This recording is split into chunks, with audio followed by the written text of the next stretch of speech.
Any copy on 104? Bring down there, Tony. I should say so.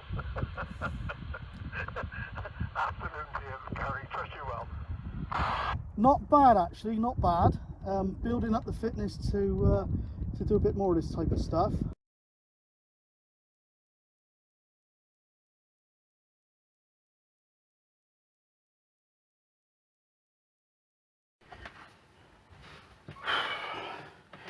Hello folks, right, first up, quick sip of ale. If you want to know what I've been up to recently, do check out my 104's Unplugged channel and you'll know why I'm so pleased to be tasting that beer. Anyway, without further ado, subject of today's video is, I think there's going to be an increase in importance in old-fashioned legacy types of radio communications in the event of some sort of disaster, localized or national or international disaster, something like that, bad weather. You know what's going on around the world. You just don't know these days. Viruses, wars, you name it. Certainly compared with a few years ago, the world seems like a much more dangerous place. So I would say best prepare, hope for the best, but expect and prepare for the worst. Anyway, what sort of prompted the video is an article I was reading, and I've seen it mentioned in a couple of places, about, and this one is on a site called rxtvinfo.com, keep or cancel free-to-air terrestrial TV. Now, what's going on is there's an insatiable thirst for bandwidth, frequency allocation for 5G, okay, the 5G internet. Now, I think already a chunk of it, as far as terrestrial TV, is gone. That's been, you've lost a few channels here in the UK off the terrestrial TV, the Freeview TV, and that's been allocated now to, I believe, 5G use. And also radio stations, you get a choice these days. Basically, you're seeing radio stations dropping off of medium wave, dropping off of FM, because you think about it, especially with the price of electricity these days, you've got a choice. If you're a small radio station, whatever, run a transmitter, hundreds of thousands of watts. Think of the electricity that that consumes to be able to transmit, I don't know, 50, 100 miles. Or you can just put a feed into the internet and stream over the internet. You can see why a lot of these people are going over to that. So, traditionally, the house would have a normal transistor radio. In the event of a catastrophe, they'd say, tune into the whatever, and you'll pick up your information over normal radio, normal TV, etc, etc. But there is a push now to put everything on the internet.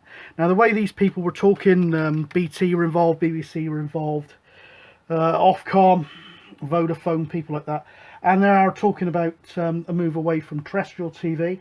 If you watch the adverts on TV, Sky are trying to get away from satellite TV, all gone over to stream via the internet, which is actually very good. It's very cost effective and it's very convenient. I love it. I can go on this phone now. I've got a group of apps on there. I can pretty much get everything on there. I've got a Google TV dongle, Chromecast. I can pretty much get everything on there. Channel 4, BBC, that I can over terrestrial TV or satellite TV. And I can just find it, stream it, cast it up to the big TV, whatever. In fact, I didn't even have an antenna, an aerial TV aerial plugged into the TV for a number of months. But I thought I'd put it in just as a backup. So it's great until the problem arises where, as you've seen, I think last week, US domestic flights, cyber attack on that, I believe. The Royal Mail is down at the moment as far as, I don't know if they said it's a cyber attack or not. Royal Mail in this country can't send any post abroad because that system's all down. So it's all alright, but the trouble is you're putting all your eggs in one basket. Everything's going on the internet, everything's connected to the internet, everything's streamed over IP, everything's connected through networking basically. So everything really that's connected to the internet is cyber attackable, hackable. So fair enough, it's really convenient and it's really good, but with the talk that's going on, won't be that long before they start saying, right, terrestrial TV, thing of the past, all your TV aerial's gone, medium wave FM standard broadcasting, that's going to go into a demise. Satellite TV, maybe you'll get other stuff other than Sky if you start pointing your dish at other satellites, but generally for the general sort of public, that'll be gone, and everything's going to be coming in through your internet connection. Especially seeing fibre broadbands getting rolled out. You've got Starlink for the remote areas as well, and it's not going to be long before everyone can get a pretty decent internet connection. But I'd say it makes me worried, because if you lose the basics, you forget the basics, if there's a catastrophic problem with the internet, then we could be in the mire. So I think as time goes on, there's going to be more of a responsibility put on radio users, amateur radio predominantly, but all types of sort of old-fashioned radio systems, that in the event of a disaster, SHTF, whatever, there's something there. Like I say, most houses, certainly until fairly recently, would have a transistor radio. I've got several here. Example. There's a analog and DAB one up there. Here's a replica of an old Bush one. Long wave, medium wave, FM. These things are going to pretty much fall obsolete, and they're going to get chucked out or mothballed. Which is a worry, because say now big outfits got hacked or blown up, whatever, it would be very easy in the old days for the military or whatever to set up some stations, take their Land Rovers out, set up some stations on some hills and get some activity back on the broadcast bands. Even if everything else got blown away, somebody somewhere will get something running on the broadcast bands. They still could, but the chances are most households, getting a bit dusty up on that shelf, most households will not have something like this anymore. So it falls upon radio users, radio enthusiasts. Now, think of radio. I know there's a lot of adversarial behaviour sometimes between predominantly amateur radio and CB radio. Load of crap, really. Thing of the past, forget about all that sort of stuff. In the event of a crisis, a disaster, think of radio as a Venn diagram, I think they call it. That's just a bunch of circles that overlap. Now some people might think CB is a circle, amateur radio is a circle, and that's it. But there's CB people that almost, well, they are amateur radio people. There's amateur radio people that are CBers, and there's that overlap. The overlap of those circles is where the people that do both. There's CBers that are AM CBers. There's CBers that are FM CBers. There's SSB CBers. There's ones that do all of them. Again, all these circles overlap. You've got marine band radio. You've got the GMRS system in the USA, or the PMR 446. All these circles. Some people only do that, but more often than not, it will overlap with something else.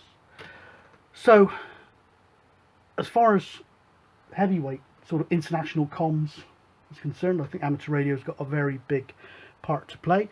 Having said that, if we look over to Ukraine, amateur radio operation, I don't know if it's still in effect, was banned when the invasion took place. So there is a case for anonymous radio, so to speak. Again, going back to that bunch of circles, you've got the freebanders, all that type of stuff. So there's loads of overlap. So if you can get something and feed into the system, you get up on high ground with a basic bit of kit. My thing, as you may have seen in my other videos, is mainly FMCB. That's my thing. In fact, I think I'll, just to go to prove it, I'll take out one of those old-fashioned radios up there. In a week or two, I'll go up to a hill or mountain, and I will demonstrate sort of ranges I can get just with very basic stuff that you've probably got knocking around in the back of the garage or shed, and you can get very good results from it. I personally favour FMCB radio for several reasons. The kit is cheap, so if I bust it, whatever, not the end of the world. Some of these radios up here, I don't know if you can see them in shot. I think this one was 13 UK pounds. That one was even less. So we're not talking about money. Even a new AM FM CB radio, 40, 50 pounds. Cheap wire antenna and some sort of battery. Now I say I favour FM as well, because quite often you listen to people using SSB radios, out portable so to speak, and they sound absolutely terrible. More often than not, that's due to not enough volts getting into them. So certainly with the non-computerized CB radios, FM CB radios, I find they're very forgiving on voltage. So you can use something like this dirt cheap sealed lead acid batteries, just a 7 amp hour one. Trouble with this compared with lithium is you do get quite a dramatic volt drop off. Okay, but I've been up on a mountain, really busy net, and I was running on 7.2 volts. So it's gone from about 12 down to about 7.2 volts. No degradation to the quality of the audio, just the signal was dropping, okay, but it was still a fair bit of distance, so it's very forgiving with things like that, so you can get something up together very cheaply with FM. So I'll go out and prove it, although you can look back and see some of the results that I've had in over the years, and indeed recently. Now you may look at some of the things that I do, the nets, and it's quite light-hearted, it's just a chat or whatever, but just extrapolate those results that I've got from those nets and say, well, that in an emergency situation, he's talking to somebody 35 miles away on a handheld and things like that. So you can extrapolate the results you get and say, obviously it'd be a lot more serious than how's it going, mate, and all this type of stuff. So yeah, I'll go out and prove it once again. But look back, I've even done one recently from the seaside. Yeah, night ops from the seaside with a handheld. Guys 15, 20 miles away. Another one I did FM CB radio UK high ground Operation Wells, and between high ground stations I wouldn't be surprised if I couldn't get 100 miles just on an FM CB, providing the sort of noise floor on the day, not too much noise coming in from skip. And again, this is not relying on stuff bouncing off the atmosphere. I consider anything that bounces off the atmosphere to be a third party, like a repeater. It's like a natural repeater type thing. Because you never know, you might get a big solar flare that's knocked all that type of stuff flat anyway. So really, height is might, location is all. If you can get into a decent location, even with that basic kit, I'll prove to you that you can do very well indeed. Okay, I'm going to take a quick slurp, and I'm going to show you a few other YouTube sites, YouTube channels that feed into this. Now, like I said, this is a business radio. I've got a business radio license, but basic 446 radios. It's all about feeding into this, like I demonstrated with the circles, the Venn diagram. Feed into it because, like I say, there's overlap. So when I'm talking to these guys on the nets, some of them are full license holders. They can do CW, Morse code. I don't know if a lot of them are into the sort of stuff that some of these channels I'll show you now are into, but who knows, word will get out, and any input that you can utilize, got to be a good thing. Anyway, let's have a look what we got here. You've got this one. Now this guy is a clever guy. He does a load of outdoor stuff. I believe he's in Finland. You've got off-grid ham radio OH8STN, Oscar Hotel 8 Sierra Tango November. Loads of great content. Some of it's quite complicated, but I like that because, like I say, feed in with simple stuff. People like this can then propagate the information through digital stuff. He does a lot of these channels. Do what I like the look of is sort of very much similar to an old BBS bulletin board system that I think I used to run one myself back in the early 1990s. Very simple interface. You can leave messages, retrieve messages and all that. Very simple, but over the radio. Okay, so he's just done some stuff on that. Nice series down here. Ham radios for preppers, decentralized radio comms, some quite technically heavyweight, some very simple and useful to pretty much everyone. Ham radio and emergency communications, loads of stuff. Okay, so we've got that one. I'll leave links in the description as well.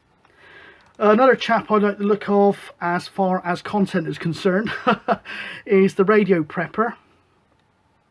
Now they've got a fair few subscribers, these people. I think his chap's name is Julian. 52.4 thousand subscribers. This chap 35.4, the Radio Prepper. Now he does a lot of practical stuff as well, and live streams and things like that, so it's another good channel. And then you've got Comms Prepper. If you know any more along these lines, please do let me know. Comms Prepper, another station, another channel I should say, 34.2 thousand subscribers. Again, along a similar ilk. I do like this stuff where they're doing digital stuff. So I've got a bit of an IT background anyway, so I used to be into it quite heavily back 1999, 2000. So I ran a lot of things, web servers, email servers, all that type of stuff. And it's very similar except over the airwaves. Obviously speed is an issue, so it's got to be kept very simple, very robust. And all these things basically, like I said, they don't rely on a third party, whether that be a repeater. They do bounce stuff off the atmosphere, but if the conditions are running, great. But be prepared to be able to be effective, even like I say with a solar flare, it's not the conditions flat. Yeah, and no repeaters, doesn't go over the internet, blah blah blah. So in a comms down, grid down situation, this type of stuff will work. Apologies for that little glitch in the matrix there. Memory card was full. Anyway, so in conclusion, it's looking like TV over normal terrestrial means is becoming a thing of the past. People start going over to stuff over their internet connection. They'll dispense with their TV aerial antenna on the roof. Again, as I said, broadcast over long wave, medium wave, short wave even will go into demise. Even if it doesn't, again, people can stream everything over their phones, over their computers, over their TVs, and ownership of operable transistor radios, DAB radios even, will go into a steep decline. Same satellite TV. Sky is moving as quickly as they can, by the look of it, over to a smart TV format where the content comes over the internet. Now, like I say, it's extremely important then that traditional methods of communication are retained. A lot more of the responsibility that I can see will fall upon traditional radio users. Now, I have noticed with amateur radio, it's a fair bit of complexity about the hobby, which is great, but I would say don't forget the basics. Don't rely on anything as far as a third party is concerned. Repeaters connected to the internet and things like that, and third party servers and internet. It's got to be something that can operate independently, something that can be set up easily, set up quickly. Go up to a local hill, mountain, whatever, and get something set up and get a transmitting and receiving station going very quickly indeed. Now, I would say to a lot of amateur radio people, whatever really, CB radio people, there is a push, I won't say a push, a trend really to go as far as just buy in everything you want. Even a simple antenna, buy it, buy this, buy that. I think actual construction of stuff seems to be in demise, but I would say learn how to make a simple antenna, whether it be a dipole, something like the T2LT coax dipole. Learn how to make something and learn how to make it well, and memorize how to make it without having to refer to the internet, because the internet could be down. So yeah, T2LT antenna, you can make it out dipole, you can make it out of some wire, you can make it out of a bit of spare coax. Learn how to make a basic antenna and learn how to make it well. Also, make sure you've got your batteries and all the rest of it, and make sure you've got some sort of transceiver that's robust, portable, because you don't know what might happen. It may be that you need to keep on the run with something. If something really kicks off and you don't want to be caught or tracked, you need to keep moving. Quick transmissions and keep moving. And also, I'll detail this perhaps in another video. There is some advice out there to follow a thing called the 333 rule. I'll try and include a link to that as well. It's a method of everyone getting on the air at the same time, on the same channels, frequencies, and short bursts of transmission in order to save battery power. And also look at being able to sustain your power source through mainly solar or something like that.